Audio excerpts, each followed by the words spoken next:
Everyone in this country seems to think that house prices always go up. They don't make land anymore, so it can only go one direction. But new stats out today actually showing that London house prices have fallen. Well, house prices in the rest of the country are still rising, but in the capital, expensive houses in central London, even like a little bit further out, they're falling because they're just too expensive.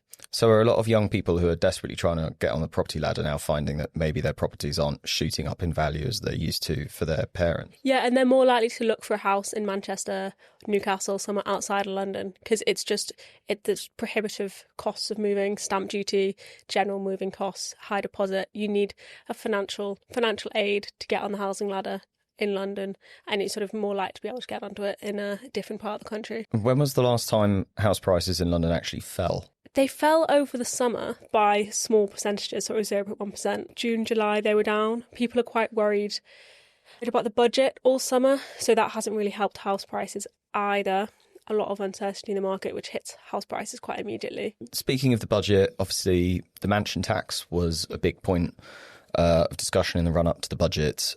Is that going to add downward pressure on properties in London, those expensive £2 million properties? What people are saying at the moment is the people it's really going to impact are the sort of middle class Londoners who bought a house for, say, like 200,000-300,000 25 years ago, and suddenly over the last, that period of time, it's just shot up. And now all their money sort of tied up in assets. They don't have another sort of £3,000 a year to spend on a council tax surcharge. Do you think there's going to be a lot of sort of baby boomer generation people who are going to have to move out of those houses in London and downsize now? It's a good question. I think we'll have to wait and see, because there are still a lot of barriers to downsizing in the market as well.